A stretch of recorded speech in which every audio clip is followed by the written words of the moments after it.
Hai semuanya, kembali lagi di vlognya TKW Hongkong, Leo Sky Vlog ya. Kali ini kita akan berbicara tentang penanganan pertama untuk orang tua yang tiba-tiba pingsan ya. Dan juga buat pengetahuan kalian ya, yang kalian yang menjaga orang tua, lansia, seperti aku. Dan kebetulan aku sama dia cuma berdua ya, satu rumah ya. Oke geng, mari kita mulai ya.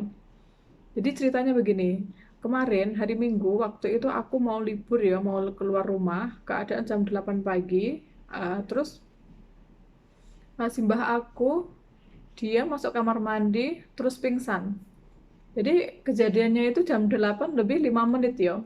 Dimana aku juga lagi beresin sesuatu, aku tahu dia masuk kamar mandi, terus 5 menit kemudian nggak ada suara, tak kira dia belum selesai lah ya di kamar mandi. Ternyata jam 8 5 menit dia pingsan, dia mulai pingsan, terus aku nggak tahu.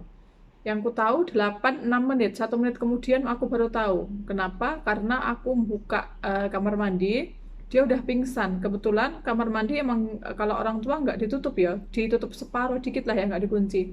Terus waktu itu melihat keadaan dia lagi duduk di kamar mandi toilet duduk itu dengan kemiringan 45 derajat ya. Jadi kalian bisa bayangin ya betapa dia itu miring banget. Dia kayak gini terus kayak gini, geng. Itu miring banget. Udah dia kan karena dia pingsan jadi dia keseimbangan tubuh juga nggak tahu lah ya. Pokoknya dia tuh miring banget kayak gini, miring, miring banget. Terus aku dengan sesegera mungkin mengubah posisi duduk dia. Karena apa? Karena pada orang tua ya, kalau kemiringan tubuh dia nggak stabil, miring banget, 45 derajat tadi, otomatis itu darahnya, dia itu nggak, peredaran darahnya itu nggak bisa ngalir ya, dan itu bisa menyebabkan sesuatu yang fatal ya. Jadi untuk kalian yang mendapati kejadian kayak gini, yang jaga orang tua ya, ketika dia keadaan jatuh ataupun pingsan, kan kita juga nggak tahu lah ya, namanya juga orang tua. Itu pertama yang harus kalian ingat adalah posisikan dia lurus dulu, biar itu darah mengalirnya lancar ya, geng. Jadi peredaran darah usahakan lancar dulu, oke? Kemudian sesegera mungkin kalian mencari bantuan ya. Seperti aku di rumah aku ada alarm khusus ya, alarm khusus. Bentar, tak ambilin.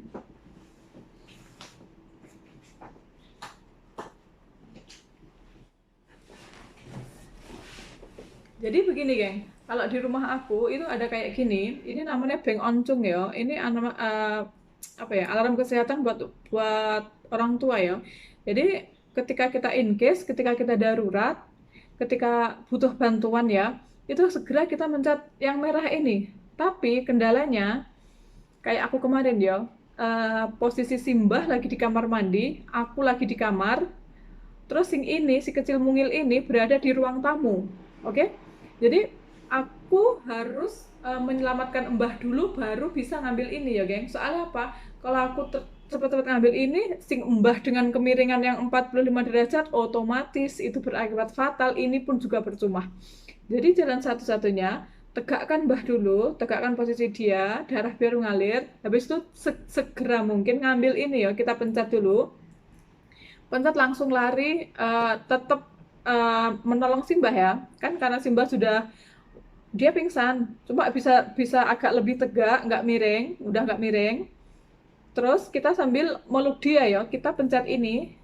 Terus ini langsung, ini ntar perawatnya langsung telepon posisi di mana, atas nama siapa, alamat di mana. Dia ini perawat yang di dalam sini itu segera menyambungkan ke ambulans. Jadi kita nggak perlu telepon ambulans, jadi pencet ini aja. Jadi ntar perawat itu yang menghubungkan kita dengan ambulan ya. Terus ntar perawat juga akan bilang berapa menit akan sampai yo. Jadi kayak kemarin aku itu dia bilang 10 menit sampai, sesegera mungkin kamu beresin barang untuk Mbah dibawa ke rumah sakit, kayak gitu kan ya. Terus dalam waktu 10 menit, ya, inget ya, kita harus tetap menjaga kestabilan si Mbah biar tidak jatuh. Tapi kita harus nyiapin barang-barang apa yang perlu dibawa ke rumah sakit sesegera mungkin. Soalnya apa? Kalau tidak bisa berpikir cepat, tindakan yang tepat itu berakibat fatal. Oke, geng? Jadi buat kalian yang jaga simbah, ya, apalagi musim dingin. Jadi ini yo, kalau kalian punya ini deket-deket dengan ini yo, soalnya kita nggak tahu kapan apa sih orang lah ya. Terus kemudian dalam waktu 10 menit itu kan ambulan belum datang lah ya. Terus si Mbah juga belum bangun. Udah aku usahain bangunin dia. Ingat, kalau orang pingsan jangan biarkan dia tidur. Sebisa mungkin kita bikin suara lah, bikin gerakan lah biar dia itu bangun, biar dia sadar. Soal apa? Kalau pingsan terlalu lama itu berakibat fatal. Jadi begini, geng. Eh, Kayak aku kemarin dibilang panik, iya panik, dibilang harus berpikir cepat, iya berpikir cepat banget. Terus kemudian kayak gini, eh, sambil menunggu yang 10 menit ambulan datang ke sini, sambil aku juga menjaga simbah ya, menjaga simbah biar stabil tadi. Terus aku juga harus menyiapkan apa saja yang dibawa ke rumah sakit. Jadi handuk lah, tisu lah, kayak gitulah ya, masker ya, apalagi baju si Mbah. Nah, si Mbah keadaan belum bangun, dia tetap masih pingsan aja. Habis itu 10 menit itu lah, itu perawat yang di sini tadi, dia selama 10 menit itu menunggu ambulan, dia nggak dimatikan, geng. Jadi dia nemenin kita, tapi dalam suara lah ya. Jadi dia itu tetap diem, dia nggak ngomong apapun, cuma ini nggak dimatiin. Jadi dia make sure, memastikan ambulan datang dulu, baru ditelepon tutupnya ya. Tutup telepon lah istilahnya lah ya, kalau mereka bahasanya. Terus kemarin juga itu ketika ambulan datang ke sini, Simbah masih di kamar mandi ya, Simbah masih di kamar mandi. Terus posisi Simbah udah masih lemah ya, masih lemah. Cuman dia udah nggak apa ya, nggak ngiler ya. Tadi kan waktu dia pingsan, dia tuh keringatnya keluar semua, badannya panas. Habis itu ngiler, posisinya ngiler terus, habis itu muka pucat kayak gitu ya. Jadi yang bikin panik itu kayak gitu ya. Terus ketika petugas datang, untungnya Simbah udah mulai kriip-kriip ya. Cuman dia belum sadar ada apa, dia tanya ke aku bilang nggak apa-apa kayak itu kan. Lah aku daripada jelasin ntar dia kaget, namanya orang tua ya, geng. Jadi sebisa mungkin kita juga tenang di depan dia sambil aku mengelap keringatnya ya, kan karena dia basah semuanya, kepala sampai muka itu ya. Terus petugasnya datang, petugasnya ambulan datang, menginterogasi Mbah, tapi si Mbah nggak kuat ngomong lah ya. Aku pun juga sambil sesegera mungkin memberesi barang ya, apa aja yang perlu dibawa ke sana, kayak KTP-nya si Mbah, kayak KTP aku, itu kan penting, geng ya. Jadi kita kalau ke rumah sakit, ingat bawa KTP ya. Kalau nggak bawa KTP, nggak diterima lah ya. Terus setelah itu Mbah segera di apa ya, tekanan darah dilihat, terus itu nih diperiksa, ya badannya lah ya. Terus dia jalan pelan-pelan bawa si Mbah ke ruang tamu. Habis itu kita Mbah masih diinterogasi, masih di apa ya, itu tes darah lah, masih tes tekanan itulah ya, tekanan kayak gini lah, kayak itu ya, nadi-nadinya kayak gitu kan ya. Sambil aku juga berusaha beresin lainnya. Terus Simba udah dimasuk apa, udah diangkat ke dalam tandu itu ya, tandu orang sakit, tandu orang tua ambulan itu. Lah terus itu ada polisi dateng, geng, 4. Ada polisi pakai baju biru itu masuk ke rumah. Aku dibilang jangan keluar dulu, kita mau tanya sesuatu ke kamu. Alamak, lah itu mbah aku gimana, aku kan bilang kayak itu kan, aku udah panik, mbah aku ntar pertolongannya telat kayak itu kan ya, gara-gara nunggu aku. Enggak, kamu tetap ditunggu, kamu tenang. Keluarkan KTP kamu, kalian berdua, terus kita mau tanya sesuatu. Jadi tugas polisi Hong Kong kayak gitu, geng. Jadi dia nggak akan membiarkan kita ikutan mbah masuk ambulan, belum prosesnya belum ke situ. Jadi aku masih diinterogasi dulu, masih ditanya kronologinya gimana, terus apa yang terjadi kayak gitu ya. Terus aku pun oke, ingat ya, kalian juga harus ketika diinterogasi harus tenang ya, harus bisa mengatakan seingat kalian juga lah ya. Mereka tanya nih berkali-kali, wo. Tanya A, tanya B, tanya C, tanya A lagi. Oke, buat kalian yang belum pernah ditanyai polisi ya, jangan kaget ya. Memang mereka memastikan aja apakah kalian bohong apa enggak kayak gitu kan ya.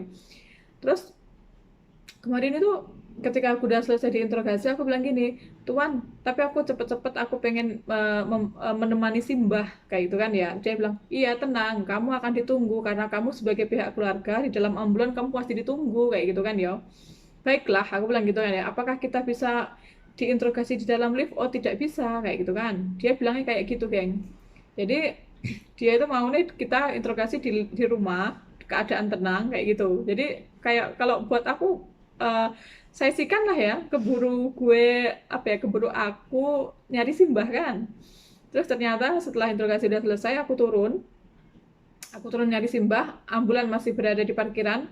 Aku segera masuk dan Simbah udah mulai membuka mata ya.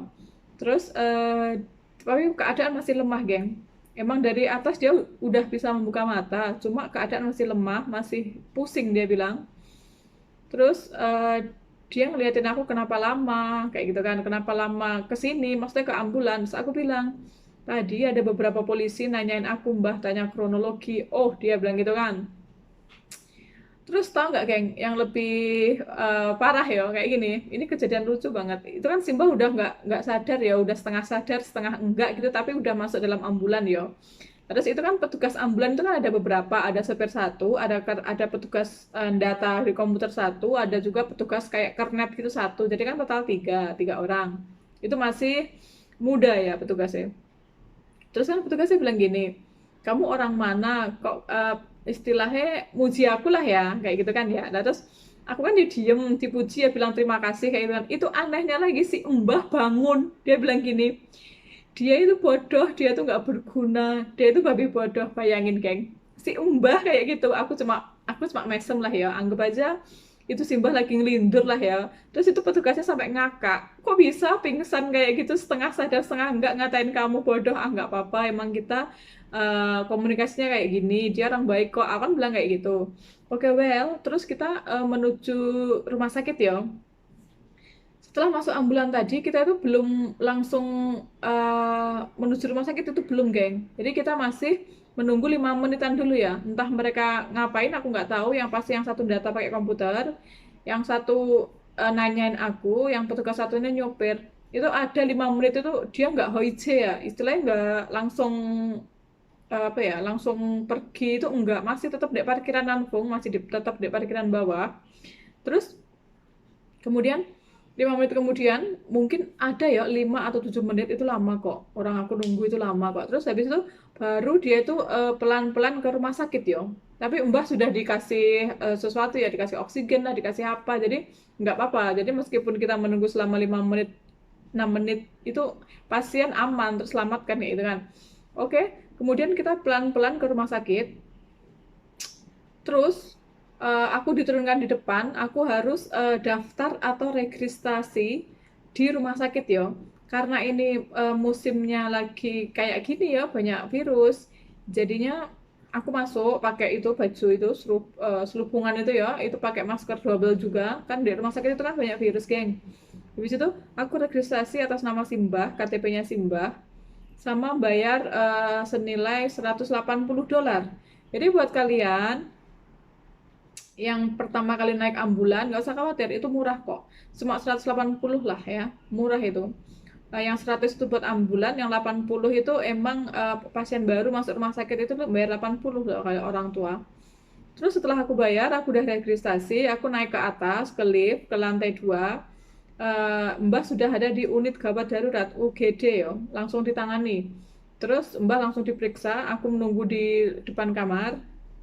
Setelah itu Mbah di apa ya, X-ray namanya ya, itu di X-ray badannya ya, di X-ray badannya ada apa kayak gitu kan. Terus penanganannya kayak gitu, terus kita tetap nunggu di luar. Mbah masih diproses, Mbah pindah kamar, pindah ruangan. Jadi dari diperiksa dokter, terus dia dipindah ke X-ray, tempat X-ray, habis itu kita masih nunggu di situ. Kejadiannya itu sampai jam 1 siang ya, aku menunggu dia, ngeliatin dia sampai jam 1 siang, kita baru pulang jam 1 siang ya. Sementara nyonya aku, juragan aku udah datang juga nemenin lah ya, emang kita tempatnya terpisah ya. nemenin aku, terus Simbah udah dipisah ke dalam ruangan, kita nggak boleh masuk. Terus emang karena keadaan lagi kayak gini ya geng, jadi kita nggak boleh membesuk, sementara nggak boleh membesuk, terus kita naruh barang buat Simbah, terus kita ninggal Simbah di situ. Jadi Mbah di rumah sakit, aku pun pulang, nggak boleh nungguin. Jadi udah gitu ceritanya minggu kemarin itu yang bikin panik, yang bikin jantungan ya. Gue aja kaget, tapi sekaget-kagetnya kita inget, kita harus tenang, kita harus bisa mengambil keputusan yang tepat. Oke, geng? Jadi jaga orang tua nggak main-main ya, geng. Jadi buat kalian yang jagain orang tua, ingat harus siap siaga lah ya. Tahu lah ya maksudnya ya. Apalagi musimnya sekarang kayak gitu. Terus untuk rumah sakit sekarang itu nggak boleh membesuk ya, geng. Sekali lagi hari-hari biasa juga nggak boleh membesuk. Kalau mau ngasih sesuatu itu cukup dikasihkan ke perawatnya, kita nulis nomor berapa, atas nama siapa, kasur berapa lah ya, maksudnya nomor ranjang nomor berapa, udah kayak gitu doang. Jadi kemarin aku ngasih sesuatu ke Mbah, yaitu tin HP, Tinwa itu ya, itu juga kayak gitu, udah tak tes full di rumah, tak tulisin namanya si Mbah pakai bahasa Inggris, terus sama itu tak kasih nih perawatnya aja kayak gitu, sama ngasih roti, tapi ternyata si Mbahku nggak boleh makan roti 2 hari ini ya, karena dia mau periksa lambung kayak gitu ya. Jadi lambungnya dia mungkin ada masalah ya. Jadi begitu aja geng ceritaku hari Minggu kemarin. Oke, buat kalian yang jaga orang tua, hati-hati ya. Oke, dan terus tetap semangat. Jaga orang tua itu ya begitulah ya. Emang kita harus siap lah apapun yang terjadi. Oke, geng. Sekiranya informasi ini membantu buat kalian para penjaga lansia, terima kasih sudah menonton. Terima kasih untuk komennya. Dan jangan lupa subscribe juga buat yang belum subscribe. Buat kalian yang sudah mendukung, terima kasih banget ya. Oke, geng. See you on the next video. Bye-bye.